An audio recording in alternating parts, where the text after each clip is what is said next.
Hello बच्चों, let's see this question. The hydrolysis of this organic compound in aqueous acetone gives. हमें यहाँ पर एक ऑर्गेनिक कंपाउंड दिया हुआ है और हमसे पूछा गया है कि अगर हम इसका हाइड्रोलिसिस करें एसीटोन में, एक्वस एसीटोन में, तो हमको क्या प्रोडक्ट मिल सकता है। तो इस क्वेश्चन को करने के लिए जो कि कॉन्सेप्ट लगेगा, हम इस क्वेश्चन को जो टैकल करेंगे उसके लिए जो कॉन्सेप्ट यूज होगा वो है यहाँ पे, पहला कॉन्सेप्ट यूज होगा यहाँ पे हाइड्रोलिसिस, और दूसरा कॉन्सेप्ट यहाँ यूज होगा कार्बोकटायन का रीअरेंजमेंट। कार्बोकटायन का रीअरेंजमेंट। अब कार्बोकटायन के रीअरेंजमेंट में क्या होगा वो आपको सिखाऊंगा। उससे पहले हम बात करते हैं अपने हाइड्रोलिसिस की कि क्या होता है हाइड्रोलिसिस। चलिए हाइड्रोलिसिस को डिफाइन करते हैं। हाइड्रोलिसिस हाइड्रोलिसिस क्या होता है? हाइड्रोलिसिस एक ऐसी रिएक्शन होती है जिसमें वाटर का एडिशन होता है। मैं लिख देता हूं, the chemical breakdown of a compound, the chemical breakdown of a compound in which addition of water takes place, या लिख लीजिए due to reaction with water, due to reaction with water. Clear है? अल्टीमेटली मैं कहना चाह रहा हूं कि हाइड्रोलिसिस में वाटर की प्रेजेंस में बॉन्ड का ब्रेकडाउन होता है और वहां पे वाटर के मॉलिक्यूल्स का एडिशन होता है, जैसे कि OH का एडिशन हो जाएगा, H का एडिशन हो जाएगा। क्लियर है? तो ये बात हो गई हमारे हाइड्रोलिसिस की। अब बात करते हैं अपने कार्बोकटायन के रीअरेंजमेंट की। कार्बोकटायन रीअरेंजमेंट, इसमें क्या होता है? सबसे पहले हमें पता होना चाहिए कि हमारा 3 डिग्री जो कार्बोकटायन होता है वो ज्यादा स्टेबल होता है 2 डिग्री से, और 2 डिग्री वाला ज्यादा स्टेबल होता है 1 डिग्री कार्बोकटायन से। अगर कहीं पे 2 डिग्री कार्बोकटायन बन रहा है या 1 डिग्री कार्बोकटायन बन रहा है तो इसके लिए हम करते हैं कार्बन कटायन का रीअरेंजमेंट। वो कैसे होगा मैं आपको सिखाता हूँ। मान लीजिए कहीं एक एग्जांपल ले लेते हैं हम लोग। यहाँ पे मान लीजिए ऐसा लिखा हुआ है CH3 CH3, यहाँ पे है हमारा H, क्लियर, और यहाँ है मान लीजिए हमारा CH2+। अब हमको पता है कि जो मेरा कार्बोकटायन है ये कितने डिग्री है, ये है मेरा 1 डिग्री। अब ये लेस स्टेबल है, तो अगर हम इसको मोर स्टेबल बनाना चाहते हैं तो हमें इसको 2 डिग्री बनाना पड़ेगा। अब 2 डिग्री तभी बन पाएगा जब मेरा ये प्लस चार्ज यहाँ से यहाँ पहुंच जाए। क्लियर है? ये प्लस चार्ज यहाँ पहुंच जाए, यहाँ पहुंचने के बाद ये 2 डिग्री बन जाएगा। इसी को कहते हैं कार्बोकटायन का रीअरेंजमेंट। अब ये होता कैसे है? होगा ये कि जो ये वाला H है ये इस तरफ जाएगा और जो प्लस चार्ज है वो इस तरफ आ जाएगा। क्लियर है? अब क्वेश्चन ये भी उठ सकता है यहाँ पे कि CH3 क्यों नहीं गया। एक चीज होती है माइग्रेटरी एप्टीट्यूड। क्या होता है? Migratory aptitude. इसका मतलब ये होता है कि कौन मूव पहले करेगा, किस रीअरेंजमेंट में कौन पहले जाएगा। तो आपको बता दूं मैं, पहले जाता है हमारा H और फिर कौन जाएगा? CH3। क्लियर है? तो इसलिए जो हमारा H होता है इसकी माइग्रेटरी एप्टीट्यूड ज्यादा होती है, इसलिए ये मूव करता है in spite of CH3। CH3 की जगह हमारा H मूव करता है। अगर हमारा H नहीं होता तो CH3 को मूव करना पड़ता। इतनी बात क्लियर है? तो हमने कार्बन रीअरेंजमेंट भी देख लिया और हमने हाइड्रोलिसिस भी देख लिया। अब चलिए बढ़ते हैं अपने क्वेश्चन की तरफ।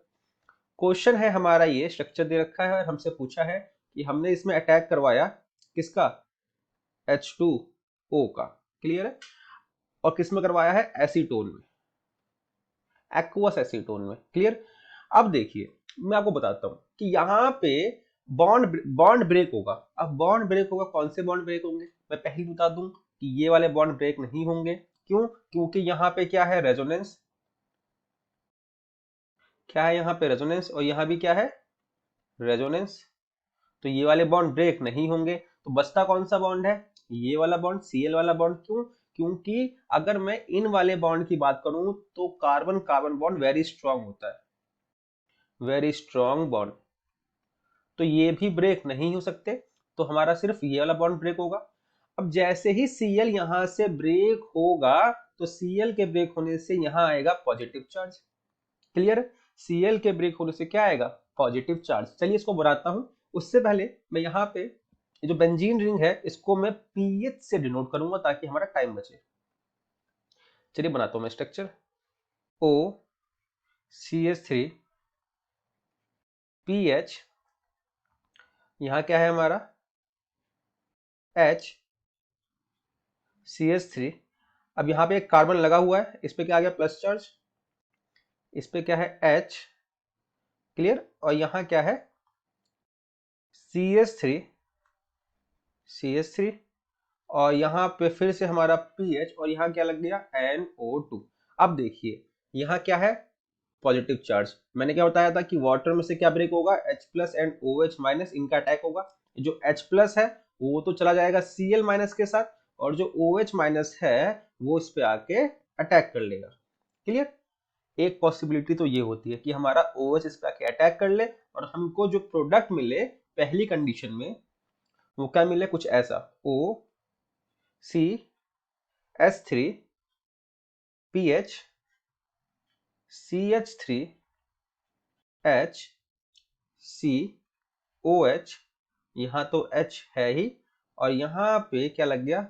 PHNO2, और यहाँ CH3 एक पॉसिबिलिटी तो ये है। क्लियर? एक कंडीशन तो ये होती है कि हमको ये प्रोडक्ट मिल जाए, हमको ये प्रोडक्ट मिल सकता है। अब एक कंडीशन और होती है कि हमको दूसरा प्रोडक्ट भी मिल सकता है। कब? जब मैं इस कार्बोकटायन का रीअरेंजमेंट कर दूं। अब ये कार्बोकटायन का रीअरेंजमेंट किस तरफ होगा? ये या तो इस तरफ जा सकता है या फिर इस तरफ जा सकता है। मैं फिर बता दूं, ये हमारा इंटरमीडिएट है। जो भी हम काम करते हैं रीअरेंजमेंट वाला वो इंटरमीडिएट में ही करते हैं। अब या तो इस तरफ चला जाए या फिर इस तरफ चला जाए। अब देख सकते हैं कि अगर वो वन डायरेक्शन की तरफ जाएगा, वन नंबर की तरफ जाएगा, तो यहां से CH3 को मूव होना पड़ेगा। लेकिन अगर 2 की तरफ जाएगा तो H भी मूव हो सकता है। और मैं अभी सिखा के लाया हूं कि मैग्नेटरी एप्टीट्यूड H का ज्यादा होता है CH3 से, तो मूव कौन करेगा? मूव करेगा हमारा H, यानी कि जो रीअरेंजमेंट होगा वो H की तरफ होगा, ना कि 1 की तरफ। तो चलिए देखते हैं अपना अगला प्रोडक्ट। अगले प्रोडक्ट में क्या होगा कि 2 की तरफ मूव करेगा कार्बोकटायन और H इधर मूव कर जाएगा। चलिए दिखाते हैं। तो फिर से हमारा क्या था? OCH3 PH, देन यहाँ पे क्या है? यहाँ पे है हमारा CH3, और इस बार यहाँ पे है हमारा जो कार्बन है उस पे क्या है? Positive charge. क्लियर? और यहाँ जो कार्बन था उस पे क्या है? उस पे है हमारा H और H, H और H। अब जो हमारा कार्बन है उस पे क्या है? CH3, और इस नीचे भी क्या है? CH3, फिर क्या है? PH, और फिर क्या है? NO2। इतनी बात हमको क्लियर है? अब चलिए देखिए, अब यहाँ पे ये जो हमने फॉर्म किया है ये क्या है? ये जो हमारा इंटरमीडिएट है ये आफ्टर रीअरेंजमेंट है। ये क्या है? After rearrangement. अब जो हमारा OH माइनस अटैक करेगा, हमारा OH माइनस जो अटैक करने आएगा वो इस पे अटैक करेगा। तो जो दूसरा प्रोडक्ट हमको मिलेगा आफ्टर कार्बोकटायन रीअरेंजमेंट वो क्या होगा? OCH3 PH CH3 OH, then यहां पर क्या है? H H, फिर उसके बाद क्या है? उसके बाद है हमारा CH3, फिर क्या है? फिर है यहाँ पे PHNO2। ये हमारा दूसरा प्रोडक्ट है। क्लियर है? अब देखिए हमको दो प्रोडक्ट मिल गए। चलिए इसको मैच करते हैं ऑप्शन से। हमको यहाँ पे दो प्रोडक्ट मिल गए, एक प्रोडक्ट तो मिल गया ये वाला और दूसरा प्रोडक्ट हमको ये वाला मिल गया। अगर हम इसको ऑप्शन से मैच करें तो मेरा जो ऑप्शन जो हमारे जो के है, के भी मैच कर रहा है, जो मेरा के है वो भी मैच कर रहा है, और एल भी मैच कर रहा है हमारे प्रोडक्ट से। तो यानी कि इस क्वेश्चन का करेक्ट आंसर क्या है? इस क्वेश्चन का करेक्ट आंसर है option number A. Option number A should be the correct answer of this question. I hope you understood it well. All the best.